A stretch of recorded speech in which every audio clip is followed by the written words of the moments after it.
فَانْكِحُوا مَا طَابَ لَكُم مِّنَ النِّسَاءِ مَثْنَى وَثُلَاثَ وَرُبَاعَ، تو اس کے علاوہ جو عورتیں ہیں ان کو اپنے نکاح کے اندر لے کر آؤ، دو دو، تین تین، یا چار چار، چار تک، لیکن ان یتیم بچیوں کے ساتھ نکاح نہ کرو، بلکہ کیا کرو کہ ان کے تم ولی بن جاؤ، کیونکہ نکاح کے لیے ولی کی شرط ہے۔ تو بجائے ان یتیم بچیوں سے خود شادی کرنے کے، خود شادی کرو گے، ان کے ساتھ زیادتی کرو گے تو ان کی سائڈ لینے والا کوئی نہیں ہوگا، اس کی بجائے یہ کرو کہ ان یتیم بچیوں کے رشتے کہیں اور کرو اور تم ان کے ولی بنو، تاکہ ان بچیوں کے ساتھ کوئی ظلم کرے تو تم ولی کی حیثیت سے پیچھے کھڑے ہو۔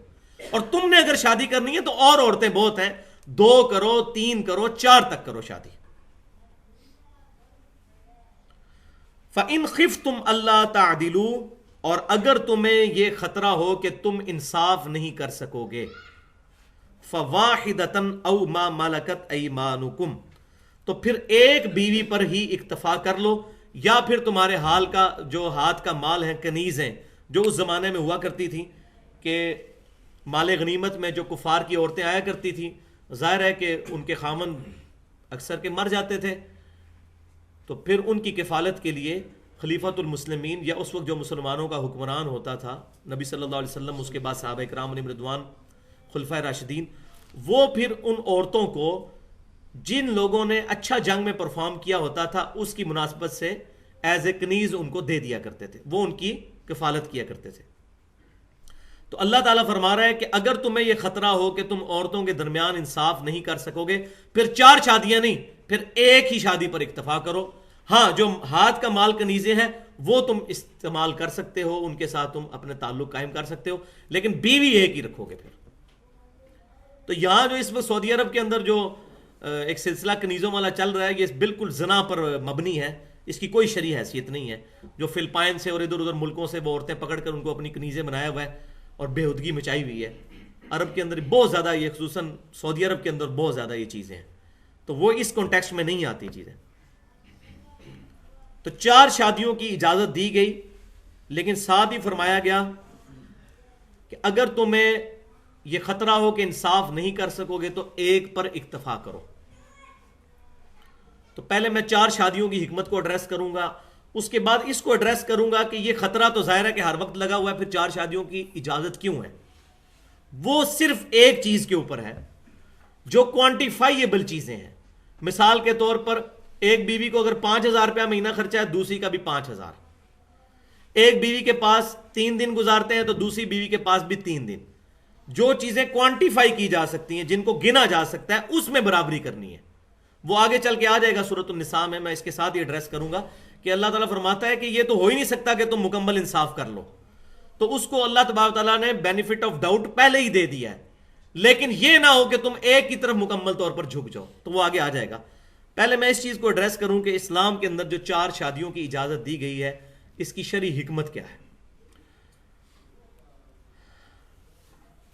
آج کے دور کے اندر سائنٹیفک فیکٹس کے ذریعے اور جو اسٹیٹسٹیکل ڈیٹا ہمارے پاس موجود ہے، اس کے ذریعے بڑی آسانی کے ساتھ ہم یہ چیز اینالائز کر سکتے ہیں کہ اسلام نے ایک مرد کو 4 بیویوں کی اجازت کیوں دی۔ دیکھیں، دنیا کی اسٹیٹسٹکس کے مطابق عورتیں اور مرد بالکل برابر تعداد میں پیدا ہوتے ہیں دنیا کے اندر، آلموسٹ برابر، جتنے لڑکے پیدا ہوتے ہیں اتنی ہی لڑکیاں۔ لیکن ہوتا کیا ہے کہ سائنٹیفک فیکٹس کے ذریعے ہمیں یہ بات پتہ چلی ہے کہ جو بیبی گرل ہوتی ہے، جو لڑکی ہوتی ہے چھوٹی عمر کی، دودھ پیتی، اس کو بیماریوں کو اپوز کرنا، اس کے اندر اس کی کیپیبلٹی، قوت مدافعت لڑکے کی نسبت زیادہ ہوتی ہے۔ یہی وجہ ہے کہ بچپن کے اندر اکثر لڑکے مرتے ہیں، لڑکیاں سروائیو کر جاتی ہیں۔ اور اس میں اپنی بات ایک ایڈ کرتا ہوں جو صحیح بخاری کے اندر موجود ہے، جامع ترمذی میں، سنن ابن ماجہ میں، کہ نبی صلی اللہ علیہ وسلم نے فرمایا کہ بچے کی جان گروی ہوتی ہے عقیقے کے عوض، لڑکے کی طرف سے 2 بکرے کرو اور لڑکی کی طرف سے 1، یعنی لڑکے کی جان جو ہے وہ زیادہ خطرے میں ہے، اس لیے اس کی طرف سے 2 بکرے اور لڑکی کی طرف سے 1۔ یہ حکمت آج جا کے ہمیں ان فیکٹس کے ذریعے پتہ چلی ہے۔ دوسری بات، مرد جو ہوتے ہیں عموماً وہ ظاہر ہے اپنے کاروبار کے لیے باقی ایشوز کے لیے گھر سے زیادہ باہر نکلتے ہیں، ایکسیڈنٹس میں مرنے کے ان کے چانس زیادہ ہیں عورتوں کی نسبت. اسی طریقے سے جنگوں میں بھی مرد مرتے ہیں، تو مردوں کی تعداد نیچرلی عورتوں سے کم ہو جاتی ہے وقت گزرنے کے ساتھ ساتھ. جس کے سٹیٹسٹیکل فگرز آپ سن لیں، اس وقت صرف امریکہ کے اندر یو ایس اے میں 78 لاکھ عورتیں زیادہ ہیں مردوں سے. انگلینڈ کے اندر 40 لاکھ عورتیں مردوں سے زیادہ ہیں. جرمنی کے اندر 50 لاکھ عورتیں زیادہ ہیں مردوں سے. اور رشیا کے اندر 90 لاکھ عورتیں زیادہ ہیں مردوں سے. پوری دنیا کے اندر یہی فگرز ہیں، سوائے ہمارے یہ پڑوسی ملک بدبخت انڈیا کے. کیونکہ انڈیا کے اندر یہ بی بی سی کی رپورٹ ہے کہ روزانہ 3000 بچیاں روزانہ جب آئیڈینٹیفائی ہو جاتا ہے پریگنینسی کے دوران الٹرا ساؤنڈ کے ذریعے کہ یہ فیمیل ہیں، بچیاں ہیں، تو وہ پریگنینسی ضائع کر دی جاتی ہے. وَلِعَوْذُ بِاللَّهِ تعالیٰ. آج بھی بچیوں کو مارا جا رہا ہے، اور جو بچیاں پیدا ہو جاتی ہیں ان میں سے بھی ہر 5 میں سے 4 بچیاں مار دی جاتی ہیں. اس کی وجہ سے انڈیا میں مردوں کی تعداد عورتوں کی نسبت زیادہ ہے، ادروائز پوری دنیا میں عورتیں زیادہ ہیں، پاکستان میں بھی عورتیں زیادہ ہیں. اب جب عورتوں کی تعداد مردوں سے زیادہ ہے تو عورت بغیر ڈپینڈنسی کے زندگی گزار نہیں سکتی، اس کو مرد کی ضرورت ہے. جب چھوٹی ہوتی ہے تو باپ کی ضرورت ہے، جوان ہوتی ہے تو خاوند کی ضرورت ہے، بڑھاپے میں اس کو اولاد کی ضرورت ہے. تو اب جس طرح میں نے بتایا کہ امریکہ کے اندر 78 لاکھ عورتیں زیادہ ہیں مردوں سے. اگر امریکہ کے اندر ہر مرد ایک شادی کرے پھر بھی 78 لاکھ عورتیں، 1.25 کروڑ کے قریب 7.8 ملین عورتیں بغیر نکاح کے رہ جائیں گی. اب ان کے ساتھ کون شادی کرے گا؟ اب یا تو یہ ہو سکتا ہے کہ وہ کسی ایسے مرد کے ساتھ شادی کرے جس کے پاس آلریڈی کوئی بیوی ہو اور اس کے ساتھ شادی کر لیں، یا پھر دوسرا ہے کہ وہ برائی کا راستہ اختیار کرے. نعوذ باللہ معاذ اللہ استغفر اللہ. اور یہی ہو رہا ہے وہاں پر زیادہ. ایک سے زیادہ شادی کرنے پر پابندی ہے. اس کی وجہ سے کیا نقصان ہو رہا ہے؟ امریکہ کے اندر صرف ایک، میں آپ کو مثال دیتا ہوں کہ ہر مرد شادی سے پہلے کم از کم 8 عورتوں کے ساتھ بدکاری کر چکا ہوتا ہے شادی سے پہلے، کیونکہ عورتیں زیادہ ہیں. اور ظاہر ہے کہ وہ بیماری وہاں پر بوائے فرینڈ اور گرل فرینڈ کی چل رہی ہے، اور اس کی نوستیں ہمیں سب سے زیادہ نظر آ رہی ہیں. دنیا میں سب سے زیادہ طلاقیں بھی جو ہیں وہ امریکہ کے اندر ہوتی ہیں. خاندانی نظام تباہ ہو گیا ہے امریکہ میں، جرمنی میں، یو کے میں، اور ان کا برتھ ریٹ جو ہے وہ نیگیٹو میں جا رہا ہے. اسی وجہ سے تو یہ ہمیں جو ہے وہ آفر کرتے ہیں جناب کینیڈا کے اندر بھی کہ آپ آ جائیں جناب، نیشنلٹی آپ کو دیتے ہیں. باقی ملکوں میں جو یہاں پر جو وبا چلی ہوئی ہے وہاں پر جانے کی، وہ اسی وجہ سے ہے، برتھ ریٹ نیگیٹو میں جا رہا ہے. چائنا کے اندر بھی ایک سے زیادہ بچہ ہوگا اس پہ ٹیکس لگنا شروع ہو جائے گا. تو اس طریقے سے اس کے جو نقصانات ہیں وہ اب دنیا نے دیکھ لیے ہیں. تو اسلام کا یہ جو فیصلہ ہے کہ ایک مرد 4 بیویاں رکھ سکتا ہے، یہ عورتوں کے لیے سب سے بیسٹ حق ہے جو دیا گیا ہے. یا تو وہ برائی کا راستہ اختیار کریں، یا کسی ایسے مرد کے ساتھ شادی کر لیں جس کی آلریڈی کوئی بیوی ہو. اس کا فائدہ ان کو کیا ہوگا؟ اس کو بیوی جتنا سٹیٹس ملے گا اس کی وہی عزت ہوگی جو دوسری عورت کی ہوگی. ادروائز اس کی کوئی عزت معاشرے میں نہیں ہوگی. تو یہ اسلام کی حکمت ہے 4 شادیوں کی کرنے کی جو اجازت دی گئی. اب اس آیت کا جو دوسرا پورشن تھا، فَإِنْ خِفْتُمْ أَلَّا تَعْدِلُوا، اگر تمہیں یہ خطرہ ہو کہ تم انصاف نہیں کر سکو گے، فَوَاحِدَةً، تو ایک بیوی پر اکتفا کر لو. تو اس آیت کو لے کر آج کچھ ماڈرن قسم کے لوگ ٹی وی پر بیٹھ کر، بے پردہ عورتیں بیٹھ کر اس چیز پہ بات کر رہی ہیں، جی قرآن پاک نے تو منع کیا ہے ایک سے زیادہ شادی کرنے سے. تو ایسی بات نہیں ہے. انہوں نے قرآن پاک کو ٹوٹیلٹی میں سٹڈی ہی نہیں کیا. اللہ تبارک تعالیٰ نے فرمایا اگر تمہیں خطرہ ہو کہ تم انصاف نہیں کر سکو گے تو ایک پر اکتفا کرو. اس خطرے سے مراد کیا ہے کہ کسی بندے کی فائنینشیل پوزیشن ایسی نہیں ہے کہ وہ 2 بیویاں رکھ سکتا ہے.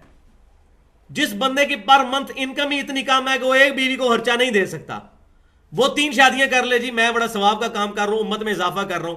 جس طرح یہ بعض جو فنیٹک قسم کے دیندار مولوی ٹائپ کے لوگ ہوتے ہیں وہ یہ لوگوں کو حدیثیں سناتے پھرتے ہیں، ان کی عقل ہی نہیں کام کرتی ہے قرآن پاک کیا کہہ رہا ہے۔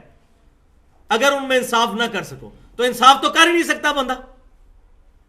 اگر کسی کے پاس سورس آف انکم ہی اتنا نہیں ہے اور وہ 2 یا 3 شادیاں کر لیتا ہے، اور پھر اس کا اینڈ کیا ہوتا ہے؟ آپ روزانہ خبروں میں سنتے ہیں، آج بھی ایک خبر چلی ہے کہ وہ ایک عورت نے اپنے 2 بچوں کو جو ہے نا، ایک سال کا تھا، ایک 4 سال کا، چوک میں کھڑا کر کے تو تیل چھڑک کے آگ لگا دی ہے کہ جی میرا خامد خرچہ نہیں دیتا۔ پھر یہی کچھ ہونا ہے، کبھی زہر کھلا دیتی ہیں عورتیں۔ تو اللہ تعالیٰ فرما رہا ہے اگر تمہیں خطرہ بھی ہو تم انصاف نہیں کر سکو گے، ایک کو 5,000 پر منتھ دے رہے ہو خرچہ، دوسرے کو نہیں دے سکو گے، ایک پر کفایت کرو۔ اس سے مراد یہ نہیں ہے کہ دل کی محبت میں انصاف نہیں کر سکو گے، دل کی محبت کے اوپر تو کسی انسان کا زور نہیں چل سکتا، دل کا معاملہ اللہ کے ساتھ خاص ہے، اس میں اللہ تبارک و تعالیٰ نے ہمیں اجازت دے دی ہے۔ اس کو ایڈریس کیا گیا آگے چل کر سورۃ النساء کی 129 نمبر آیت نکال لیں، 129، کیونکہ یہ اس کے ساتھ کمپلیمنٹری ہے یہ آیت، اسی صورت میں 129 نمبر 100 نمبر پیج پہ، وَلَن تَسْتَطِيعُوا أَن تَعْدِلُوا بَيْنَ النِّسَاءِ، مل گئی ہے؟ وَلَن تَسْتَطِيعُوا أَن تَعْدِلُوا بَيْنَ النِّسَاءِ، اور تم ہرگز اس چیز کی طاقت نہیں رکھتے کہ اپنی بیویوں کے درمیان انصاف کر سکو، یہ امپاسبل ہے۔ نبی صلی اللہ علیہ وسلم کی اپنی ایفیلیشن حضرت عائشہ کے ساتھ زیادہ تھی، یہ کوئی ڈھکی چھپی بات تو کوئی نہیں ہے۔ تو پھر معاذ اللہ کیا نبی صلی اللہ علیہ وسلم نے زیادہ شادیاں کر کے قرآن پاک کی آیت کا خلاف کیا؟ نہیں۔ تو یہ جو کہا گیا ان میں انصاف نہ کر سکو، یہ اونلی کوانٹیفائیبل چیزوں میں ہے۔ وقت ڈیوائیڈ کریں ایکولی، مال ڈیوائیڈ کریں ایکولی، بس دلی رجحان کے اوپر کوئی اختیار نہیں ہے۔ اس کو اللہ تبارک تعالیٰ نے یہ فرما دیا تم ہرگز اس کی استطاعت ہی نہیں رکھ سکتے، تو وہ اللہ تعالیٰ نے ہمیں بینیفٹ آف ڈاؤٹ دے دیا اس میں۔ وَلَوْ حَرَصْتُمْ، اگرچہ تم کتنی ہی کوشش کر لو تم اپنی بیویوں میں انصاف نہیں کر سکو گے۔ پھر 4 کی اجازت کیوں دی؟ اس سے مراد یہ ہے کہ وہ اس انصاف کو اللہ تعالیٰ ڈیمانڈ ہی نہیں کر رہا دلی رجحان کے انصاف کو، بلکہ کوانٹیفائیبل چیزوں پہ۔ فَلَا تَمِيلُوا كُلَّ الْمَيْلِ فَتَذَرُوهَا كَالْمُعَلَّقَةِ، تو اصل بات کیا ہے؟ ایسا نہ ہو کہ تم ایک ہی بیوی کی طرف اپنا رجحان کر لو سارے کا سارا، اور دوسری عورت درمیان میں لٹکی رہ جائے۔ یہ نہیں ہونا چاہیے کہ کسی نے نئی ابھی شادی رچائی ہے اور پرانی بیوی کے پاس 3 مہینے ہو گئے گیا نہیں ہے۔ تو یہاں سے بھی کلیئر ہو گیا کہ وہ عورتوں میں کس قسم کا انصاف کرنا ہے، وہ ہے وقت کی ڈویژن اور مال کی ڈویژن۔ ایسا نہ ہو کہ دوسری شادی کرو ٹوٹل ایک کی طرف ہو جاؤ اور دوسرے کی طرف جاؤ ہی نہ۔ تو اللہ تعالیٰ فرما رہا ہے کہ تم جتنی بھی کوشش کرو انصاف نہیں کر سکو گے، لیکن ایک چیز کا بس خیال رکھ لو، وہ یہ ہے کہ مکمل طور پر ایک کی طرف نہ چلے جاؤ کہ دوسرے کو لٹکا ہوا چھوڑ دو، نہ وہ اب خامد والی ہے اور نہ وہ طلاق یافتہ ہے، خامد اس کے پاس جا نہیں رہا اور بیوی تو ہے آلریڈی کسی کی، ایسا نہ ہو۔ وَإِن تُصْلِحُوا، اور اگر تم اپنے آپ کو درست کر لو، وَتَتَّقُوا، پرہیزگار بن جاؤ، فَإِنَّ اللَّهَ كَانَ غَفُورًا رَحِيمًا، تو بے شک اللہ تعالیٰ معاف فرمانے والا، رحم فرمانے والا ہے۔ یعنی جو چھوٹی موٹی چیزیں ہیں وہ تو اللہ تعالیٰ ویسے ہی معاف کر دے گا، اس کے اوپر تو پکڑ ہے ہی نہیں ہے۔ اس طرح کے انصاف کے اوپر، انصاف کیا ہے؟ کوانٹیفائیبل چیزوں میں، ٹائم کی ڈویژن اور مال کی ڈویژن، بس یہ مین 2 چیزیں ہیں۔ تو اب وہاں پر واپس آ جائیں۔ فَإِنْ خِفْتُمْ أَلَّا تَعْدِلُوا، اگر تمہیں یہ ڈر ہو کہ تم ان کے درمیان انصاف نہیں کر سکو گے، فَوَاحِدَةً، تو ایک پر اکتفا کرو، اَوْ مَا مَلَكَتْ أَيْمَانُكُمْ، یا تمہارے ہاتھ کا مال جو کنیزیں ہیں وہ میں نے پہلے ایڈریس کر دیا۔ ذَلِكَ أَدْنَىٰ أَلَّا تَعُولُوا، یہ زیادہ قریب ہے اس کے کہ تم ایک ہی طرف جھک نہ جاؤ، یعنی ایک سے زیادہ بیویاں رکھ کے کسی ایک بیوی کی طرف زیادہ جھک جاؤ، اس کو زیادہ ٹائم دو، اس کو زیادہ پروٹوکول دو، اس کو زیادہ مال دینا شروع کر دو، اس سے بہتر ہے کہ تم ایک بیوی رکھو۔ اس آیت نے بھی یہ کلیئر کر دیا کہ انصاف اللہ تعالیٰ کون سا ڈیمانڈ کر رہا ہے۔ لہٰذا یہ جو ٹی وی پہ آگے عورتوں کے حقوق پہ بات کرتی ہوئی کہہ رہی ہیں کہ قرآن نے یہ کہا ہے کہ ایک عورت کے ساتھ ہی شادی کرو، ایسی بات نہیں ہے۔ تو میں نے پورا اس کو ہر اینگل سے ایڈریس کر دیا، اور سامنے جاہل قسم کے مولوی بٹھائے ہوتے ہیں جن بیچاروں کو پتہ ہی نہیں ہوتا، وہ بول ہی نہیں سکتے سامنے۔ تو قرآن کے ایشوز کے اوپر جو لوگ ایکسپرٹ ہیں، جن کو قرآن پاک کی تعلیم کے ساتھ واسطہ ہے، ان کو سارا چیزیں پتہ ہیں، ان کو لا کے سامنے بٹھائیں. وہ اس قسم کے مولوی بٹھاتے ہیں اور پھر عورتیں ان پر غالب آ جاتی ہیں، پھر وہ ایسی باتیں بھی کرتی ہیں جو بالکل واضح قرآن کے خلاف ہوتی ہیں، تب بھی اللہ تبارک و تعالیٰ کا ان کو خوف نہیں آتا اور وہ اس طریقے سے ٹی وی پہ آ کے چیزیں ایڈریس کرتے ہیں. وَآتُوا النِّسَاءَ صَدُقَاتِهِنَّ نِحْلَةً، اور دیا کرو اپنی عورتوں کو ان کے مہر خوشی کے ساتھ، کیونکہ مہر کے عوض عورت حلال ہوتی ہے مرد کے لیے. فَإِن طِبْنَ لَكُمْ عَنْ شَيْءٍ مِّنْهُ، پھر اگر وہ اس میں سے اپنی مرضی سے کچھ تمہیں بخش دیں، یعنی مہر اگر عورت اپنی مرضی سے معاف کر دے یا کچھ حصہ اس کا تمہیں لوٹا دے، نفساً خوش دلی کے ساتھ، اپنے دل کی خواہش سے، فَكُلُوا هَنِيئًا مَرِيئًا، تو اس کو خوب رچتا بستا تم استعمال کر سکتے ہو. اس میں کوئی ممانعت نہیں ہے اگر بیوی اپنی مرضی سے مہر معاف کر دے.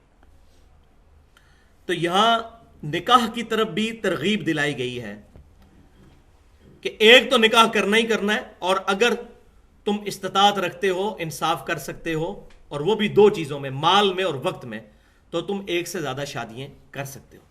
تو میں چاہ رہا تھا تھوڑا سا نکاح کی امپورٹنس کے حوالے سے یہاں چیزیں ایڈریس کروں، کچھ احادیث. تو 5 متفقن علیہ احادیث اس کانٹیکسٹ میں بیان کروں گا. صحیح بخاری اور صحیح مسلم کی متفقن علیہ حدیثیں ہیں 5 نکاح کی اہمیت کے بارے میں. پہلی حدیث صحیح بخاری اور صحیح مسلم کی متفقن علیہ حدیث ہے کتاب النکاح چیپٹر میں، کہ امام کائنات صلی اللہ علیہ وسلم گھر پر موجود نہیں تھے. 3 صحابہ آئے، انہوں نے نبی صلی اللہ علیہ وسلم کا پتہ کیا، آپ کو وہاں نہ پایا، تو آپ صلی اللہ علیہ وسلم کی زوجہ محترمہ سے انہوں نے پوچھا کہ آپ صلی اللہ علیہ وسلم کی صبح و شام کی مصروفیات عبادت کے حوالے سے کیا ہے. تو انہوں نے سچ سچ بات بتا دی. ظاہر ہے آپ صلی اللہ علیہ وسلم ایک نارمل انسان تھے، اب نارمل نہیں تھے. آپ صلی اللہ علیہ وسلم سب سے بہترین اور سب سے بڑھ کر معتدل انسان تھے. تو آپ صلی اللہ علیہ وسلم کے بارے میں جو واضح بات تھی ان کی بیوی نے ایڈریس کر دی کہ آپ صلی اللہ علیہ وسلم رات کو بیویوں کے پاس بھی جاتے ہیں، رات کو سوتے بھی ہیں، نوافل بھی پڑھتے ہیں، نفلی روزے رکھ لیتے ہیں اور کبھی نہیں بھی رکھتے. تو ان صحابہ کرام علیہم رضوان نے آپس میں بات کی، ہاں جی نبی صلی اللہ علیہ وسلم تو بخشے بخشائے ہیں، ان کو تو ضرورت ہی نہیں ہے زیادہ عبادت کرنے کی. تو ایک صحابی نے یہ کہا کہ میں آج کے بعد روزانہ پوری رات کا قیام کیا کروں گا اور رات کو سویا نہیں کروں گا. دوسرے صحابی نے کہا کہ میں روزانہ نفلی روزہ رکھا کروں گا. اور تیسرے نے کہا کہ میں شادی نہیں کروں گا، کیونکہ شادی کرنے سے انسان کو یہ سارا جھنجٹ پالنا پڑتا ہے اور انسان کی مصروفیات بڑھ جاتی ہیں، اللہ تبارک و تعالیٰ کی طرف انسان متوجہ نہیں ہو سکتا. تو تینوں نے اپنے اپنے کامنٹس دیے اور وہاں سے چلے گئے. آپ صلی اللہ علیہ وسلم جب واپس تشریف لائے تو آپ صلی اللہ علیہ وسلم کو بتایا گیا کہ اس طرح 3 لوگ آئے تھے. تو آپ صلی اللہ علیہ وسلم نے ان کو بلایا اور پھر آپ نے خطبہ ارشاد فرمایا. بہت سخت الفاظ ہیں اس کے. آپ صلی اللہ علیہ وسلم نے کہا اللہ کی قسم میں تم سے زیادہ اللہ کا تقوی رکھتا ہوں، یعنی مجھ سے بڑھ کر پرہیزگار کون ہو سکتا ہے، اور تم نے یہ جو اپنے اوپر چیزیں خود سے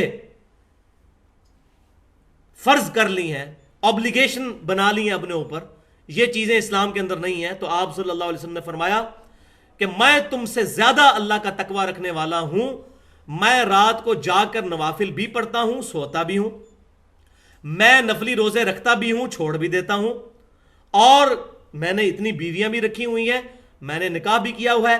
النکاح سنتی فمن رغب عن سنتی فلیس منی، نکاح میری سنت ہے، جس نے میری سنت کے ساتھ اغراض کیا اس کا مجھ سے کوئی تعلق نہیں ہے. یہ خطبہ نکاح کے وقت بھی یہ حدیث جو ہے پڑھی جاتی ہے. تو آپ صلی اللہ علیہ وسلم نے جو ایک کانسیپٹ تھا، جو ہمارے بھی مسٹسزم کا کانسیپٹ کرسچینٹی کے ذریعے اسلام میں بھی تصوف کی شکل میں آیا، اس کو ٹوٹلی آپ صلی اللہ علیہ وسلم نے کیٹاگوریکل ڈینائی کر دیا اس کا، کہ یہ ایب نارمل چیزیں ہیں. تو آپ صلی اللہ علیہ وسلم نے فرمایا نکاح میری سنت ہے، جس نے میری سنت سے اغراض کیا اس کا مجھ سے کوئی تعلق نہیں ہے.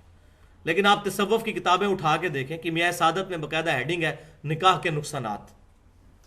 اب سنت کے بارے میں اس طریقے سے گستاخانہ ہیڈنگز بنا کے ان چیزوں کو ایڈریس کرنا بہت بڑی جرت ہے, بہت بڑی جرت ہے. اگر یہ چیزیں ہوتی تو نبی صلی اللہ علیہ وسلم خود بیان فرما جاتے. دوسری حدیث صحیح بخاری اور صحیح مسلم کی متفق علیہ حدیث ہے کہ آپ صلی اللہ علیہ وسلم نے حکماً ارشاد فرمایا, اے نوجوانوں کے گروہ, اگر تمہیں استطاعت ہو تو تم نکاح کرو. بے شک نکاح کرنا نگاہوں کو نیچا کر دیتا ہے, نگاہوں کی حفاظت کا باعث بنتا ہے, اور عزت اور عفت کی حفاظت کا باعث بنتا ہے. اور اگر تم نکاح کی استطاعت نہ رکھتے ہو تو روزے رکھ کر اپنی شہوت کو کم کرو. تو اس حدیث سے پتا چلا کہ نکاح کی استطاعت سے مراد مرد ہونا نہیں ہے, مردانہ قوت ہونا نہیں ہے, بلکہ اس سے مراد ہے کہ وہ بندہ گھر کا خرچہ بھی اٹھا سکتا ہو. لہذا یہ جو مولویوں نے کنسیپٹ دیا ہوا ہے نا, جناب شادی کر دو اللہ تعالیٰ رزق کھول دے گا, خیر ہے, اور پھر اس کا انجام جو ہوتا ہے میاں بیوی میں علیحدگی, اکثر گھروں میں جو جھگڑے ہیں وہ فائنینشیل ایشوز کی وجہ سے ہوتے ہیں. اور اس میں اللہ ماشاءاللہ 99% مولویوں کو یہ چیزیں کلیئر ہی نہیں ہے کہ استطاعت سے مراد کیا ہے. آپ صلی اللہ علیہ وسلم اس حدیث کی آخر میں کیا فرما رہے ہیں, اپنی شہوت کو پھر روزے سے ٹھنڈا کرو. اس کا مطلب ہے شہوت تو ہے, اس کو روزے سے ٹھنڈا کرنا ہے. آپ نے کیوں نہیں فرما دیا استطاعت ہے یا نہیں ہے شادی کر لو, خیر ہے دیکھی جائے گی, اللہ تعالیٰ رزق کھول دے گا. یہ حدیث خود اس چور دروازے کو بند کر رہی ہے. تو خدا کے لیے ہم عقل کے ناخن لیں. اس طرح کی جب ہم چیزیں آ کر ٹی وی میں بیان کرتے ہیں, اپنے لیکچرز میں جمعے کے خطبوں میں بیان کرتے ہیں, یہ لوگ اس سے جو پڑھا لکھا طبقہ ہے, جو لوگ لاجک کے اوپر بھی بیس کرتا ہے, جو عقل بھی اپنی استعمال کرتا ہے اور عقل اور فطرت کے سب سے زیادہ قریب دین اسلام ہے, اس کا دماغ نہیں کام کرتا اس مسئلے میں کہ یہ کیا مسئلہ ہے جناب کہ گھر بار کا خرچہ اٹھا نہیں سکتا اور بچے کی پکڑ کے شادی کر دو, دیکھی جائے گی. تو یہ واضح حدیث ہے, جو استطاعت رکھے وہ شادی کرے, ورنہ شہوت کو روزے رکھ کے ٹھنڈا کرے. اس کا مطلب ہے وہ مرد ہے, شہوت موجود ہے, استطاعت نہیں رکھتا. وہ کون سی استطاعت نہیں رکھتا کہ وہ گھر کا خرچہ نہیں اٹھا سکتا. یہ بڑی ضروری چیز ہے, اور اس میں اکثر و بیشتر جو علماء ہیں وہ مسکنسیپشن کا شکار ہے, اس لیے میں نے اس کو یہاں پر تھوڑا ڈیٹیل کے ساتھ ایڈریس کیا. تیسری حدیث صحیح بخاری اور مسلم کی متفق علیہ حدیث ہے. امام کائنات صلی اللہ علیہ وسلم نے فرمایا کہ عموماً عورت سے جو شادی کی جاتی ہے وہ 4 وجہ سے کی جاتی ہے. 4 چیزیں دیکھی جاتی ہیں نکاح کے وقت. پہلی چیز دیکھی جاتی ہے اس کا مال. یہ آپ صلی اللہ علیہ وسلم نہیں دیکھتے تھے, مطلب جو پبلک کے اندر جو چیزیں رواج تھی اس کو آپ صلی اللہ علیہ وسلم نے ایڈریس کیا. پہلی چیز مال, دوسرا حسب و نسب کہ خاندان کیسا ہے, تیسرا حسن و جمال کہ خوبصورت کتنی ہے, اور چوتھی چیز دینداری. اور پھر آپ صلی اللہ علیہ وسلم نے فرمایا تمہارے خاک آلود ہوں ہاتھ, دینداری دیکھ کر شادی کیا کرو. یہ محاورہ آپ نے وہاں کا بولا. خدا کے بندو عقل کرو اور دینداری دیکھ کر شادی کیا کرو, یہ باقی چیزوں کو نہ دیکھا کرو. پہلی چیز جو دیکھنے والی ہے وہ دینداری ہے. اگر دیندار ہے تو اس کو پرائورٹی دو, بجائے مال کو, حسب و نسب کو اور خوبصورتی کو دیکھنے کے. چوتھی حدیث صحیح بخاری اور صحیح مسلم کی متفق علیہ حدیث ہے. آپ صلی اللہ علیہ وسلم نے فرمایا کہ میں اپنے بعد مردوں کے لیے سب سے بڑا فتنہ, یہ فتنہ پنجابی والا نہیں ہے, عربی والا, سب سے بڑی آزمائش عورتیں چھوڑ کر جا رہا ہوں. اس کا یہ مطلب نہیں ہے کہ بیویاں رکھی نہ جائیں, مراد یہ کہ بیویوں کے معاملے میں بڑا محتاط رہا جائے. عموماً انسان بیوی کے پیچھے چل کر اللہ اور اس کے رسول صلی اللہ علیہ وسلم کے حکموں کو بھی پامال کر دیتا ہے. تو یہ بہت بڑی آزمائش ہے, عورتیں رکھنی ہے, ٹھیک ہے. شہوت بہت بڑی آزمائش ہے, لیکن اسلام نے خسی ہونے کی اجازت نہیں دی ہے. اس کو کنٹرول کرنا ہے, حواس کو اپنی عقل کے ذریعے کنٹرول کرنا ہے, وحی کے علم کے ذریعے کنٹرول کرنا ہے. اور 5ویں حدیث صحیح بخاری اور مسلم کی متفق علیہ حدیث ہے کہ آپ صلی اللہ علیہ وسلم نے ارشاد فرمایا کہ اگر کسی چیز میں نحوست ہوتی تو وہ 3 چیزیں ہیں. 3 چیزوں میں, عورت, مکان اور گھوڑا. اس کو بعض لوگ پیش کرتے ہیں اس چیز کے اندر کہ جی نبی صلی اللہ علیہ وسلم کی یہ حدیث جو ہے وہ قرآن اور حدیث یہ نبی صلی اللہ علیہ وسلم کی حدیث جو ہے وہ قرآن کے ساتھ ٹکراتی ہے، تو ایسی بات نہیں ہے کہ نحوست کسی چیز میں نہیں ہے، اسلام تو سپرسٹیشنس کے خلاف بولتا ہے.